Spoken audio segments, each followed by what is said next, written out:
Исәнмесез, хөрмәтле тамашачылар. Март айында Әлмәт Татар дәүләт драма театры 73-нче сезонның 6-нчы премьерасын тәкъдим итәчәк. Бу юлы «Синсез килгән язлар» спектакле күрсәтеләчәк. Рәхмәтләргә ялсın сезгә.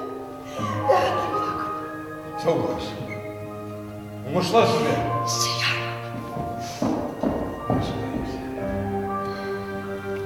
Хатын-кыз сабырлыгы, сынауларга дучар ителгән яралы язмышлар, шатлыгын да, газабын да үзенә сыендырган мәхәббәт. Зифа Кадырова әсәрләрендә әнә шул темалар чагыла. Синсез килгән язларында да язучы кыйбласына тугры кала. Спектакльнең режиссеры Лилия Әхмәтова бу авторның әсәрен сайлау уңышлы булачак дип саный. Зифа Кадырова ул зур язучыларның өлешенә керми торган автор.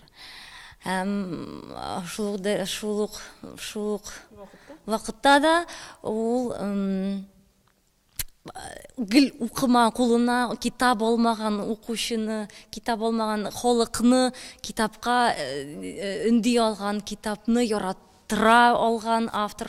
Алсу Фархат Фирая Газинурның җайга салынган матур тормышы, гаилә бәхете бер ялгыш адым аркасында шәлпәрәмә килә. Хыянәт белән очраша төп геройлар. Аларның берсен Татарстанның ат казанган артисткасы Мәдинә Гайнуллина уйный. Ул Алсу ролен башкара. Бу шушы бытовой көн күреш спектакльдә күптән уйныйсым килә иде.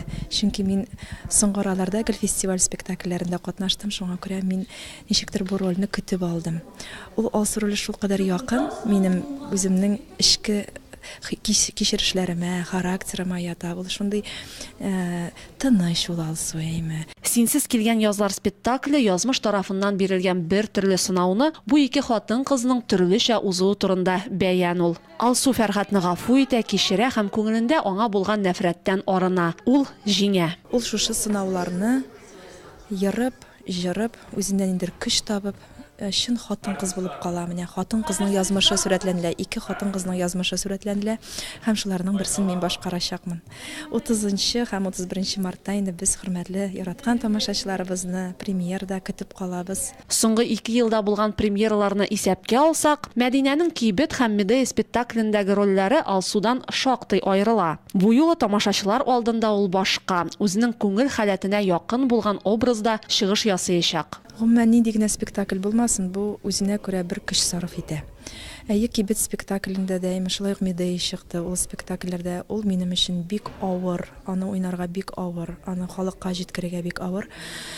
Алсу роле ул ничектер үземә, күңелемә якын булгачтын, ничектер ул миңа җиңелрәк бирелә. Мин аны уйнарга җиңелрәк дип әйтмим. Әлбәттә, шушындый язмыш сынаулары, язмыш киртәләре арасында кысылып калган Алсуны уйнау миңа да җиңелләрдән булмаячак. Но шулай булуга карамастан да мин аны халыкка җиткерермен дип уйлыйм. Язмыш Алсуга төрле сынаулар җибәрә. Күңелендә ярату хисе булган хатын-кыз бу авырлыкларны җиңә ала. Күп нәрсәләргә күзен йомып, сабыр гына шишә улаларны. Спектакльдә ике героиняның язмышы сурәтләнә. Максатларның берсе халыкны театрга чакыру, халыкны күбрәк театрны яраттыру. Шуңа күрә монда Зифа апа ялгыш алынмаган дип уйлыйм. Монда инде Зифаны халык сайлаган дип әйтергә дә була.